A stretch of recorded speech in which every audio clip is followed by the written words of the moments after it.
Ça ne veut pas dire, on est d'accord, que la personne offensée, elle doit aimer la personne qui lui a fait du mal. On n'est pas du tout là-dedans.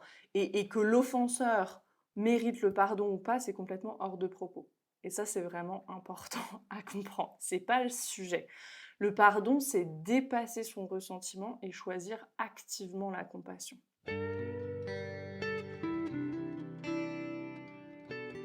Bienvenue dans Pas de soucis, le podcast pour se libérer de l'anxiété avec Camille Thomas. Je suis Camille et avant d'être coach de santé, j'ai été une grande anxieuse. Je me suis libérée de l'anxiété le jour où j'ai compris que ce n'était pas dans ma tête. Pas de soucis, c'est le podcast pour celles et ceux qui sont fatigués par tout ce qu'ils ont essayé et qui savent qu'ils ont le pouvoir de guérir de l'anxiété naturellement. Alors si tu veux vivre sans anxiété et que tu as l'intuition qu'on ne t'a pas tout dit, ce podcast est pour toi. Je te retrouve tous les lundis pour explorer les pistes qui te permettront d'accéder au calme à l'intérieur de toi.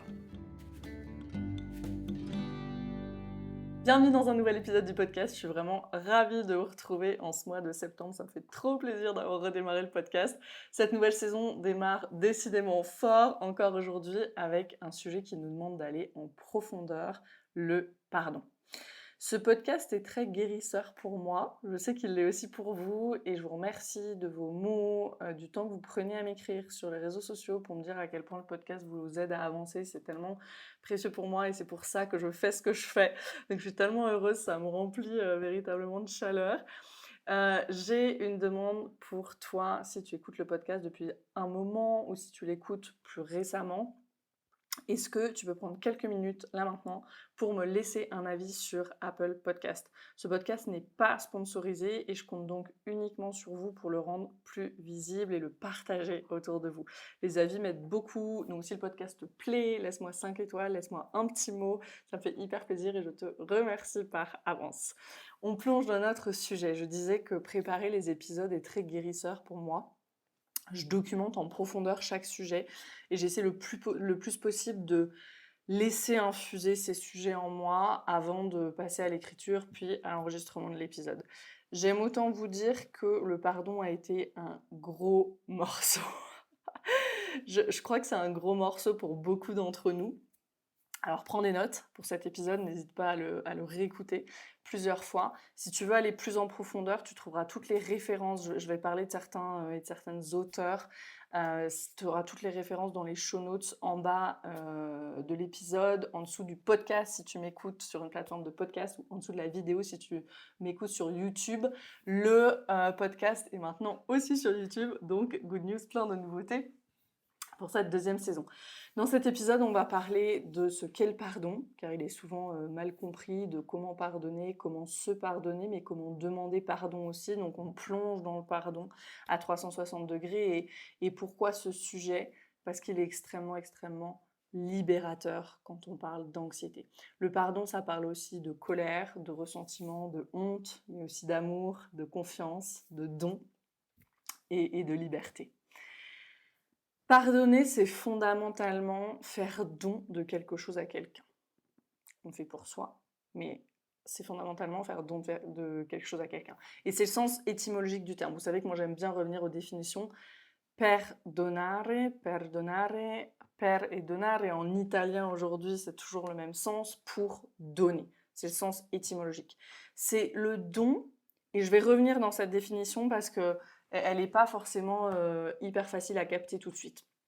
C'est le don que l'on fait de son droit au ressentiment après avoir été la victime d'une offense. Donc j'étais la victime d'une offense et je fais don de mon droit au ressentiment. On va voir ce que ça veut dire. Donc le pardon, c'est le fait finalement de vaincre son ressentiment envers un offenseur, quelqu'un qui nous a fait du mal, non pas, attention, en niant son droit au ressentiment, mais c'est plutôt en s'efforçant de considérer l'offense, de considérer l'offenseur, pardon, avec bienveillance, compassion et même amour. Je l'ai dit, le pardon, ça parle beaucoup d'amour et on va voir pourquoi. Cette définition, c'est une définition de Enright and Fitzgibbons, c'est imprononçable ce nom. Ce nom est imprononçable. C'est deux auteurs qui ont énormément écrit sur le pardon, mais ils n'ont pas seulement écrit sur le pardon, c'est deux psychologues, donc ils ont fait énormément d'études sur le pardon, et c'est toujours très intéressant quand il y a des études scientifiques comme ça, avec des groupes contrôle, etc., sur des sujets voilà, pas physiologiques. Moi, je trouve ça toujours très intéressant. Donc les points importants, c'est quoi? C'est celui qui pardonne a souffert, d'où son ressentiment, hein, on comprend ça, et je pense qu'on peut tous raisonner avec ça.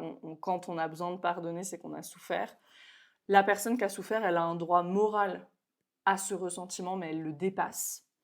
Et elle le dépasse comment? Grâce à une réponse nouvelle à l'offenseur, une réponse finalement de compassion et d'amour.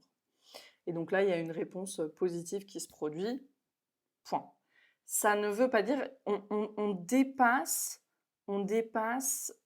son droit moral au ressentiment en choisissant une réponse nouvelle. Ça ne veut pas dire, on est d'accord, que la personne offensée, elle doit aimer la personne qui lui a fait du mal. On n'est pas du tout là-dedans. Et que l'offenseur mérite le pardon ou pas, c'est complètement hors de propos. Et ça, c'est vraiment important à comprendre. C'est pas le sujet. Le pardon, c'est dépasser son ressentiment et choisir activement la compassion. Attention, ça ne veut pas dire qu'on oublie. Je plonge en profondeur là-dedans, parce que là, peut-être qu'en entendant cette définition, tu te dis, ok, en gros, elle est en train de me dire qu'il faut que je dépasse mon ressentiment. Super, je ne suis pas plus avancée. On va en profondeur là-dedans. Attention, ça ne veut pas dire qu'on oublie. Le pardon, c'est l'antithèse de l'oubli, en fait. Parce que si j'oublie le tort qui m'a été fait, il n'y a plus rien à pardonner. J'ai oublié, on est d'accord. Ni la personne qui a commis le tort, ni la personne qui en a été victime ne doivent oublier ce qui a été fait, sous peine justement de plus pouvoir ni être pardonné ni pardonné. Donc le pardon, en fait, il efface, si on peut dire, le ressentiment lié à l'acte négatif qui a été commis. On ne peut pas effacer l'acte lui-même, mais on va effacer finalement la charge émotionnelle qui aujourd'hui vient encore nous hanter dans le présent. C'est ça, en fait, c'est là-dessus qu'on va avoir du levier et c'est ça qu'on va dépasser. On est complètement d'accord qu'on ne peut pas effacer l'acte lui-même. Donc le pardon, il est libérateur. Restons avec ça. Pourquoi le pardon nous aide à nous libérer de l'anxiété? C'est quoi le lien entre pardon et anxiété? Dans l'anxiété, souvent, il y a beaucoup d'émotions refoulées, beaucoup de colère aussi et de ressentiment, et c'est là que vient le sujet du pardon. En faisant mes recherches, je suis tombée sur un article du centre de recherche Johns Hopkins, qui est une référence en médecine aux États-Unis, et l'article s'intitulait «Le pardon, votre santé en dépend». Et j'ai trouvé ce titre hyper juste, et en fait, ce qui était expliqué, c'est que la colère chronique, moi, je parle beaucoup du système nerveux dans le podcast. La colère chronique, elle emmène notre système nerveux en fight or flight, donc dans ce mode combat ou fuite. Mon corps, il se prépare à combattre ou à fuir. C'est quand j'ai trop d'énergie à l'intérieur du système. Si vous avez besoin de vous rafraîchir sur les différents états du système nerveux, je vous renvoie à l'épisode 2 du podcast. Donc, quand je suis en colère de façon chronique, ça emmène mon système nerveux en fight or flight et ça entraîne de nombreux changements physiologiques en fait dans le corps. Le rythme cardiaque augmente, la pression sanguine et la réponse immunitaire change aussi. Quand j'ai besoin de me préparer à fuir ou à combattre, c'est pas le moment d'avoir un système immunitaire au top, c'est pas là où le focus de l'organisme va.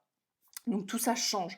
Et ces changements, on le sait, augmentent l'inflammation chronique, le risque de dépression, de maladie cardiaque, de diabète, entre autres. Il y a plein d'autres risques liés au fait d'être comme ça en stress chronique finalement et d'être constamment dans un état de survie.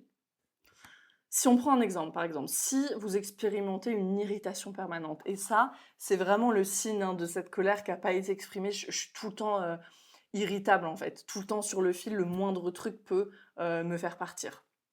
Ça, c'est vraiment un symptôme assez fréquent. Donc, si je suis sans cesse comme ça dans cette irritation permanente, c'est que par exemple, j'essaye de perdre du poids, ça va être difficile. Cette colère et ce ressentiment réprimé, je l'ai dit, mettent le corps en état de stress constant. Or, dans les états de stress, notre corps, il a une intelligence hors du commun, hein, magnifique. Le corps, il se prépare en s'assurant qu'on a suffisamment de sucre, d'énergie disponible. Les taux d'insuline chutent, les taux de glucagon et d'épinéphrine, d'adrénaline augmentent, le foie, il libère davantage de glucose. En même temps, les taux d'hormones de croissance et de cortisol augmentent. Et ça fait quoi? Ça rend tous nos tissus corporels, donc les muscles et la graisse, moins sensibles à l'insuline, et c'est la fameuse résistance à l'insuline qui empêche de perdre du poids. Ça, c'est qu'un exemple. Okay. Si vous souhaitez approfondir le sujet de la colère réprimée et des liens physiologiques, notamment en lien avec le système immunitaire, c'est absolument passionnant. Je vous recommande le livre de Gabor Maté, Quand le corps dit non, qui est hyper détaillé et empirique aussi sur le sujet. Il raconte énormément d'histoires de patients qu'il a pu voir, etc. Donc ce livre est absolument passionnant. Donc juste pour revenir sur le lien entre santé et pardon et les états du système nerveux et comment ces états du système nerveux influencent notre santé. Et ça, c'est hyper important de comprendre ça parce que ça nous permet de comprendre à quel point le fait de ne pas pardonner nous affecte jusque dans notre corps et du coup de comprendre que c'est vraiment un processus qu'on fait pour soi, en fait. Quand on pardonne, on se libère du ressentiment, ce qui nous permet de calmer le jeu, déjà rien qu'au niveau de notre physiologie, hein, on l'a vu, parce qu'on revient dans notre fenêtre de tolérance. Si tu veux te rafraîchir, en savoir plus sur la fenêtre de tolérance, je te renvoie à l'épisode 25 du podcast, qui était un magnifique dialogue avec Estelle Makoviak, qui est psychologue. Quand on pardonne, l'énergie ventrale est à nouveau là, le système nerveux il est à nouveau capable de capter des signaux de sécurité et on se sent globalement beaucoup mieux au niveau physique, émotionnel, mental. Là peut-être que tu te dis, c'est bien beau tout ça, moi j'aimerais bien, hein. J'essaie de pardonner, mais j'y arrive pas. Je suis en colère, je ressens même de la rage peut-être, et je n'y arrive pas.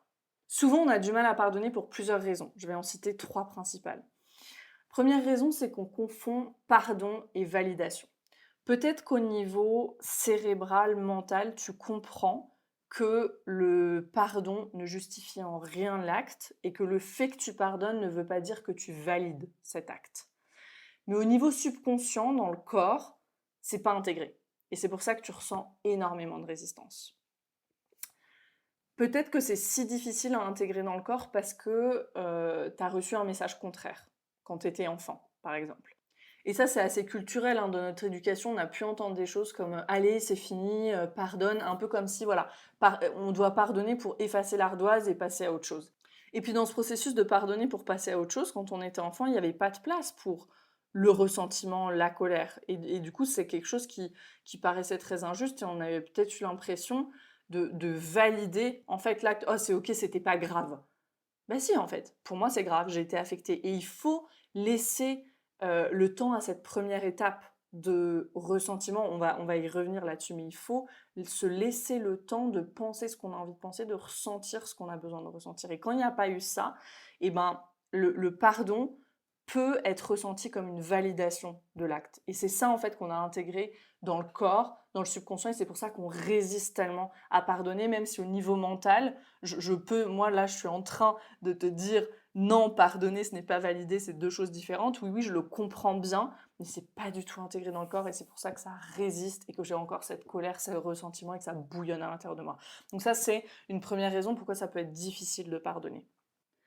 Et là, l'idée, ça va être vraiment de distinguer passé et présent. Parce que il y a 2 facteurs qui ont énormément changé. Déjà, je suis un adulte et je suis plus un enfant. Et la situation n'est absolument pas la même. Et l'idée, c'est vraiment de ramener ça en soi, de ramener le fameux cortex préfrontal en ligne. Parce que dans ces moments où on a été forcé à pardonner alors qu'on n'était pas prêt ou pas prête quand on était enfant, ça, c'est des situations qui nous ont mis en état de stress.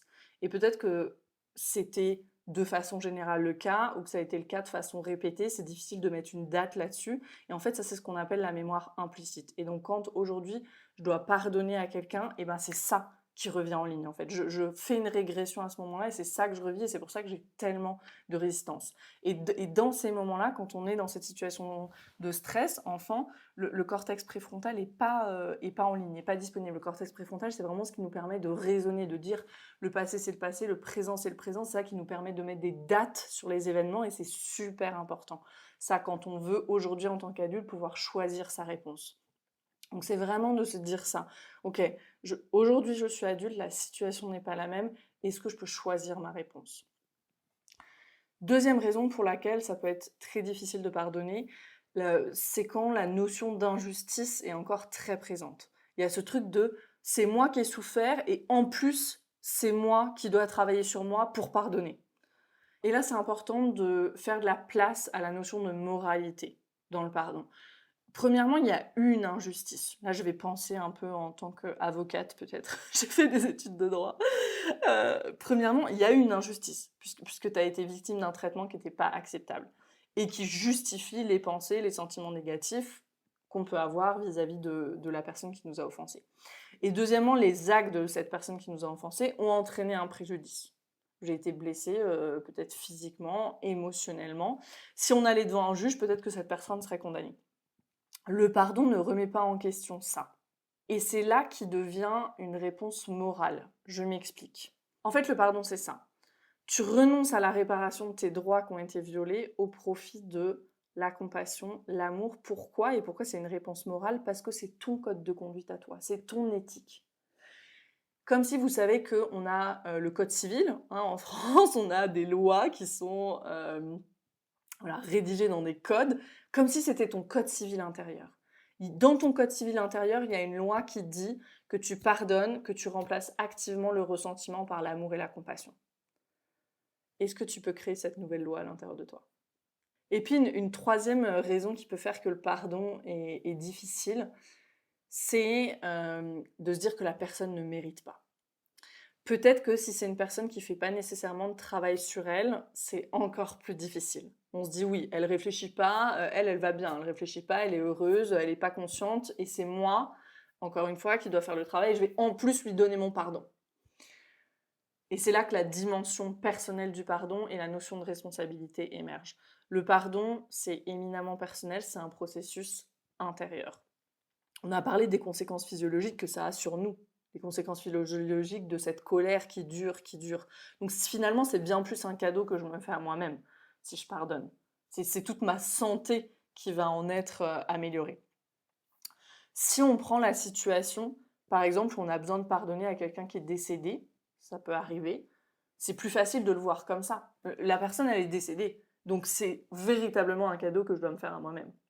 Le pardon, ça permet de voir la douleur qu'on a, nous, à l'intérieur, et avoir de la compassion pour cette douleur, pour ces parties de nous qui souffrent, pour ces parties de nous qui sont en colère, pour toutes ces parties de nous. Et c'est d'avoir cette compassion pour nous qui va nous aider à avoir la compassion pour l'autre. Et inversement aussi, c'est si on peut avoir de la compassion pour l'autre, on va avoir plus de compassion pour les parties de nous. Voir l'autre comme un humain qui lui aussi a ses traumas et que sûrement moi je ne connais même pas, en fait. J'en connais pas le quart du tiers. Est-ce qu'on peut commencer par nous? Est-ce qu'on peut commencer par nous en choisissant notre réponse à une situation présente? L'acte lui-même, il est dans le passé, c'est sûr, mais moi maintenant, je dois faire face aux circonstances présentes, je dois faire face à ce ressentiment que j'ai. Peut-être à l'irritabilité constante que je décharge dans mes relations. Et c'est pas du tout juste pour les personnes qui m'ont choisi dans leur vie. La colère qui fait que mon système immunitaire est en berne, la douleur qui m'empêche d'avancer, d'être vraiment libre et d'être vraiment moi-même. C'est à ces conséquences-là que je dois faire face aujourd'hui. Donc comment est-ce que je peux les changer?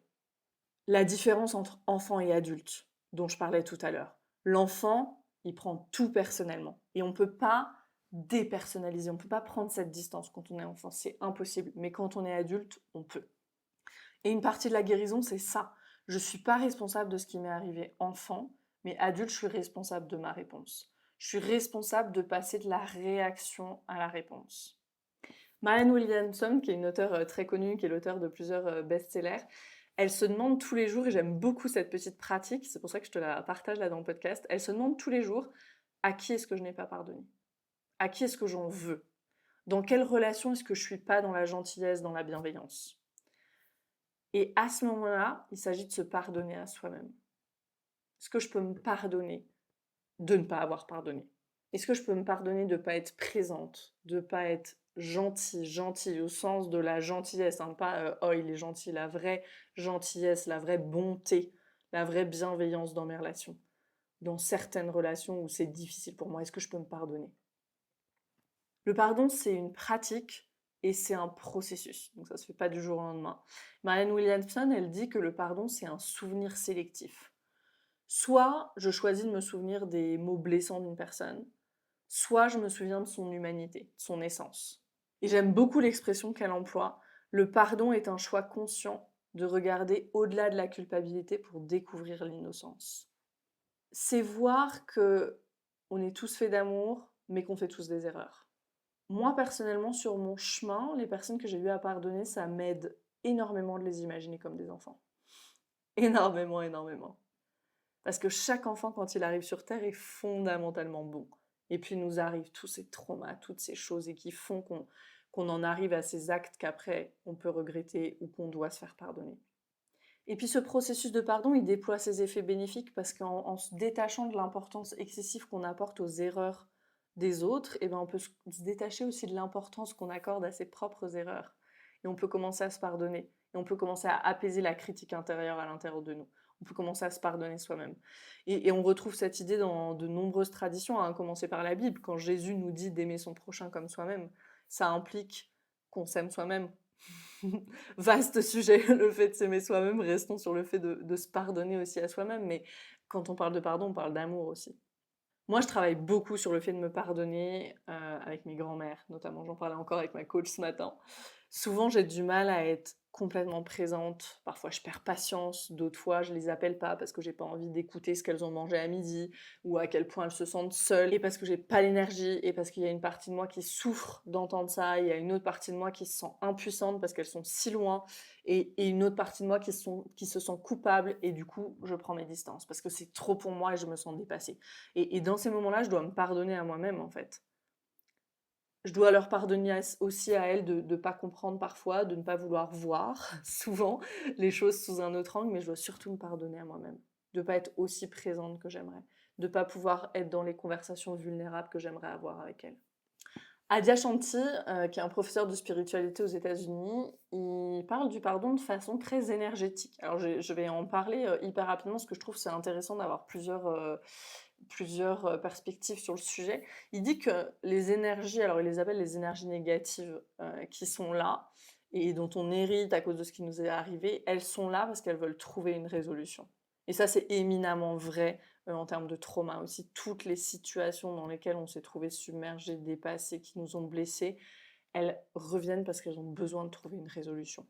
Et tant qu'on n'a pas pardonné, relâché, libéré, béni, souhaité le meilleur à cette énergie-là qui nous alourdit, elle continuera de revenir et de se manifester dans nos vies. Donc, de l'autre côté du pardon, le message, c'est quoi? C'est que de l'autre côté du pardon, il y a la liberté. Ok, tout le monde veut se sentir libre. Mais pour pouvoir pardonner, je crois vraiment qu'il faut se sentir en sécurité. Et là, on revient à notre sujet du système nerveux. Et peut-être que le pardon, ça veut dire poser des nouvelles limites pour être en sécurité, justement. Peut-être que la meilleure chose à faire, c'est de mettre fin à la relation, de prendre des distances. Et c'est là où le deuil arrive aussi. Pardonner, ça ne veut pas dire continuer la relation comme si de rien n'était, c'est pas permettre à la personne de recommencer. Pas du tout. Le pardon, c'est le contraire de l'oubli. Le pardon, au contraire, il me permet de me mettre en sécurité et de cultiver la sécurité à l'intérieur de moi parce que je suis plus rongée par des émotions qui me gardent en permanence dans un état de survie. On l'a vu, la colère, le ressentiment qui nous envoie sans cesse en fight or flight, ou la culpabilité et la honte qui souvent m'envoient en dorsale. En pardonnant, je permets à mes parties protectrices de baisser la garde, de se relaxer et d'adopter d'autres rôles, surtout. Peut-être que c'est d'adopter le rôle d'aider les autres qui ont traversé la même chose que moi, par exemple. Mais ça, je peux le faire que si je pardonne, que si j'ai pardonné. Richard Schwartz, le fondateur du modèle IFS, qui est un modèle de thérapie dans lequel on travaille avec les parties de nous, un modèle dont je parle de façon extensive dans l'épisode 26. Va écouter l'épisode 26, c'est un épisode, c'est une fondation, c'est super important à comprendre le travail avec les parties de soi. Donc Richard Schwartz, qui travaille beaucoup avec les parties du coup des personnes, il a beaucoup travaillé avec des activistes. Donc les personnes qui se battent pour des causes environnementales, sociales, etc. Et ce qu'il a constaté, c'est que la plupart de ces personnes, elles n'arrivaient pas à faire ça très longtemps. Et elles finissaient presque toutes en burn-out. Il s'est dit, mais pourquoi en fait? Et pourquoi? Parce qu'elles menaient leurs activités depuis un espace de ressentiment, de révolte, de colère et qu'elles étaient littéralement consumées de l'intérieur. Ces énergies, elles peuvent nous faire avancer pendant un moment, mais on le sait quand on est en fight or flight constant, à un moment donné, le corps il lâche. Rien que parce que le système immunitaire il est pas au top, donc il y a de grandes chances pour qu'on tombe malade ou qu'on développe une maladie auto-immune, etc., etc. Donc l'invitation, c'est plutôt à être présent, présente aux parties protectrices de soi. Pourquoi est-ce qu'elles s'accrochent au ressentiment? Souvent, c'est pour pas qu'on ressente la douleur, la honte. Est-ce que je peux être présent à ça? Rassurer, envoyer de la compassion, de l'amour à mon système interne. Peut-être que ces parties de nous, elles nous font pas encore assez confiance. Qu'elles pensent que pardonner, ça signifie que tu vas t'exposer à nouveau à cette situation. Et elles travaillent dur pour te protéger, toutes ces parties de toi. Elles travaillent tellement dur. Et peut-être que le ressentiment et la colère, aujourd'hui, c'est les seuls outils qu'elles ont pour te garder en sécurité. Mais ce sont ces mêmes parties protectrices qui, une fois qu'elles sont déchargées de leur fardeau, de ce rôle extrême qu'elles ont adopté pour te protéger, hein, qui ont des trésors à l'intérieur, des trésors de créativité, de courage, de compassion à apporter. De l'autre côté du pardon, il y a la liberté et il y a surtout la place pour créer autre chose. Parce que d'un coup, ces parties de nous, elles commencent à collaborer. Donc il y a la place pour créer autre chose, il y a la place pour l'ambition, la place pour les projets, il y a simplement la place pour la vie que tu veux créer. Donc comment pardonner concrètement? Ici, j'aime bien prendre les choses en 2 étapes. Prenons l'exemple où j'ai du ressentiment, j'ai de la colère, voire j'ai du dégoût envers quelqu'un. Étape 1, et je l'ai évoqué au début de l'épisode, étape 1, je m'autorise à complètement ressentir ça, à penser ce que j'ai envie de penser, à ressentir ce que j'ai besoin de ressentir. Je m'autorise ça. Encore une fois, on n'est pas du tout dans cette démarche où le pardon efface. Donc c'est super important d'autoriser cette première partie. Cette étape 1, elle est cruciale parce que c'est ça qui fait que généralement il y a moins de résistance à aller dans le pardon. Et puis l'étape 2, maintenant, c'est OK. Je ressens tout ça, je pense tout ça, qu'est-ce que j'en fais? Et c'est ici que j'ai un levier. C'est ici que je peux choisir ma réponse. Qu'est-ce que j'en fais? Est-ce que je choisis d'être présente aux parties de moi et d'envoyer de la compassion, de l'amour pour permettre à ce système interne de guérir? Est-ce que je choisis de rester dans la colère, dans le ressentiment, de cultiver ça? Là, c'est un choix à ce moment-là. Une fois que je me suis autorisée à ressentir ce que j'avais besoin de ressentir, à penser ce que j'ai besoin de penser, dans l'étape 2, c'est un choix. C'est un choix, c'est une pratique, c'est un processus. Ça ne se fait pas du jour au lendemain. Le pardon, c'est relâcher activement. Il y a cette notion d'être actif dans le processus. Relâcher activement la colère, le ressentiment, la douleur. Je vous ai dit qu'on allait parler aussi de comment demander pardon, parce qu'on s'est tous et toutes retrouvés à un moment dans notre vie dans les 2 situations. On avait quelque chose à pardonner et on avait à demander pardon. Et demander pardon, ça peut être aussi un gros morceau. Ça peut être un endroit où les parties protectrices de nous, elles peuvent être très très très actives pour éviter qu'on ressente de la culpabilité ou de la honte, par exemple. Moi, j'ai beaucoup travaillé là-dessus et c'est encore work in progress.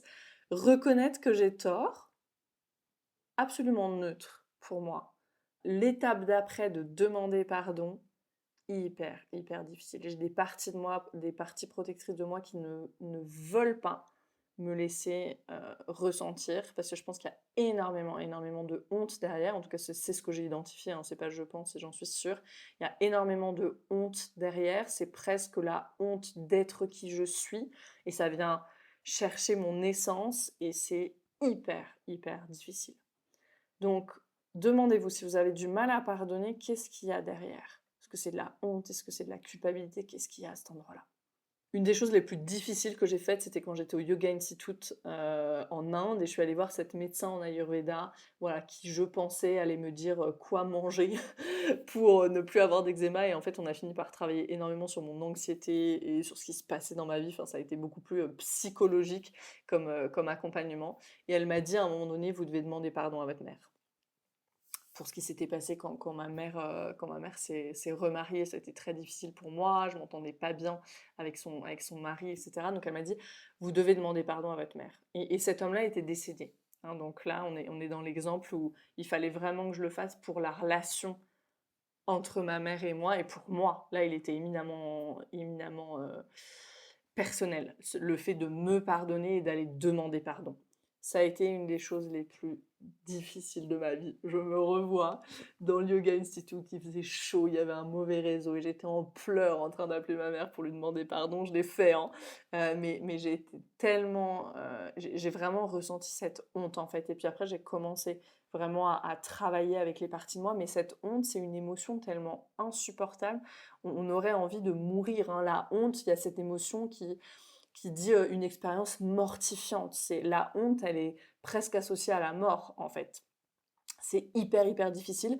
Et c'est là où on peut avoir de la compassion et qu'on comprend pourquoi ces parties protectrices de nous, elles travaillent tellement dur pour nous protéger de ça. Et une de leurs stratégies, c'est de nous empêcher d'aller demander pardon, parce qu'à ce moment-là, il y aurait le risque qu'on ressente même une once de honte. Mais une fois encore, on peut être présente à ces parties de soi, on peut rester aussi longtemps que nécessaire avec les parties protectrices et faire cette démarche du pardon.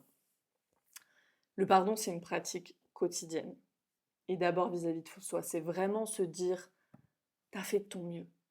C'est se pardonner de se juger, se pardonner d'avoir déçu quelqu'un ou de s'être déçu soi-même. J'avais dit que j'allais marcher 45 minutes par jour et puis je ne l'ai pas fait. Ok, est-ce que je peux me pardonner ? Parce que c'est ça qui va nous permettre d'apaiser notre critique intérieure et de dire « ok, je ne l'ai pas fait cette fois-ci », d'envoyer de la compassion, d'envoyer de l'amour et de dire « la prochaine fois, je le fais, aujourd'hui je le fais parce que je me le suis promis et c'est important pour moi ». Donc le pardon, c'est un processus. À quoi ça ressemble concrètement ? C'est vraiment de regarder les endroits de notre passé qui influencent encore le présent aujourd'hui. Ensuite, c'est d'offrir la compassion pour nos blessures qui ont mené à notre comportement et pour les blessures de l'autre qui ont mené à son comportement. Et puis, c'est de relâcher activement, porter son attention. Et comment est-ce qu'on fait ça, relâcher activement ? C'est porter son attention sur le moment où on se répète en boucle. Il y a des personnes qui font ça tous les jours. « Ah oui, lui, voilà, quand il m'a dit ça, et il y a 3 ans, quand tu m'as fait ça. » Et une question intéressante à se poser, c'est « est-ce que c'est à mon service ou pas aujourd'hui ?» Peut-être que ça l'a été à un moment, on ne dit pas le contraire, mais peut-être qu'aujourd'hui, c'est plutôt maladaptif qu'adaptif. Est-ce que ce ressentiment, cette colère, elles sont encore à mon service aujourd'hui ? Si la réponse est non, je la relâche activement, j'arrête de me répéter ces histoires en boucle et je m'attrape, je porte la conscience, je m'attrape à chaque fois que je fais ça. Je peux choisir une affirmation ou un geste qu'on se répète juste pour réorienter, shifter mon attention vers quelque chose d'autre. À chaque fois que je me répète les histoires, je vis dans le passé. Aujourd'hui, je veux vivre dans le présent et je veux faire face aux circonstances qui sont là pour moi et relâcher activement la colère, le ressentiment, la douleur. Je termine cet épisode sur les mots de Maya Angelou, qui est une femme pour qui j'ai énormément d'admiration. Je vous mets le lien de ses livres dans les notes de l'épisode.